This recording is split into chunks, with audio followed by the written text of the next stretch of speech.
The Glazer family are open to selling Manchester United stake. Manchester United supporters have grown tired of the Glazer family's running of the club and have staged a number of protests in a bid to convince the Americans to leave. The Glazer family is reportedly open to selling a minority stake in Manchester United amid the growing unrest surrounding the ownership of the club.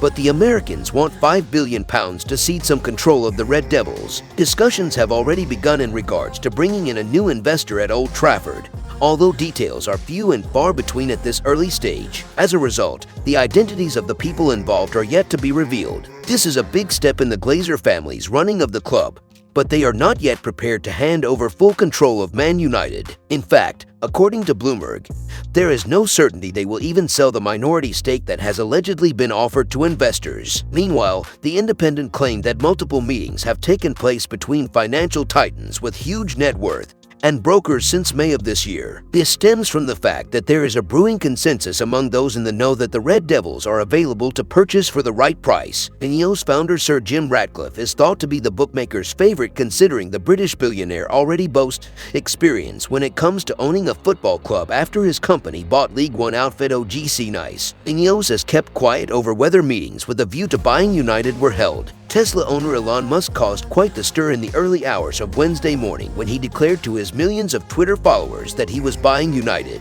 Just 4 hours later, the billionaire tech titan confessed that he was joking. Industry sources believe that a deal that would undoubtedly become the biggest ownership takeover in global sports history is now a realistic prospect within the next 2 years. There are multiple factors that are thought to have inspired the Glazers to soften their stance to sell. Disgruntled United fans may actually have Chelsea owner Todd Boehly to thank. The American spearheaded Clearlake Capital Group's acquisition of the Blues for a fee that shocked many, including United's owners. Boehly's consortium forked out €5.24 billion for the West London-based outfit, which in turn made those at the top of the Red Devils sit up and take notice. Old Trafford has become an increasingly toxic place in recent months as United supporters have grown tired of the way their club is being run. Red Devils supporters have staged countless protests, with one being planned for this coming weekend's clash with bitter rivals Liverpool. United club legend Gary Neville spoke out on Sky Sports about the Glazers following the 4-0 defeat by Brentford,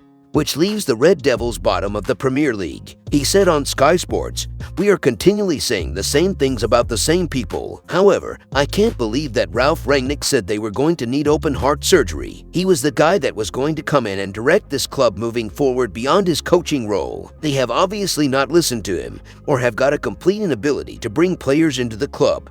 And that's the problem now." Manchester United, in the past, over the last 10 years, have always answered the fans' anger through money and spending it in the transfer market. The problem is now that nobody wants to take the money, and that is the issue.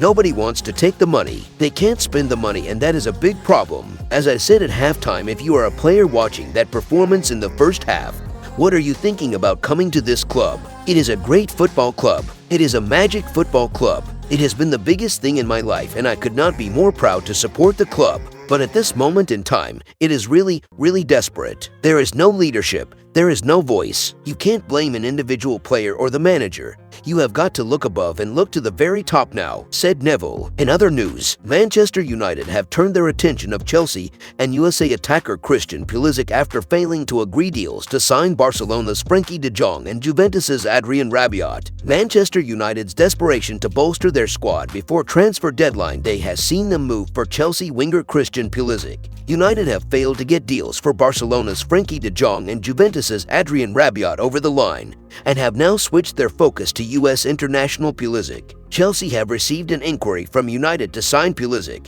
with the request likely to be rebuffed by the London club, who would be more interested in a loan deal. Pulisic, who United looked at before Chelsea signed him from Borussia Dortmund for £58 million in 2019, has 2 years left on his current deal and is frustrated at his limited playing time. The 23-year-old was a substitute in Chelsea's opening 2 Premier League games this season and has played just 30 minutes in total from the bench. United boss Erik ten Hag is looking for a versatile attacker who can provide a threat from out wide on the right, with Pulisic fitting the profile of the player he wants. As well as United, Juventus and Atletico Madrid are also understood to have registered their interest in Pulisic, who is desperate for more game time ahead of the World Cup this winter. It is understood Chelsea's willingness to let Pulisic leave, either on loan or in a permanent switch, is dependent on their ability to bring in a replacement for him. Chelsea have so far had 2 offers rejected for Everton forward Anthony Gordon, with United's pursuit of Puliic looking like resting on whether or not the Blues can close that deal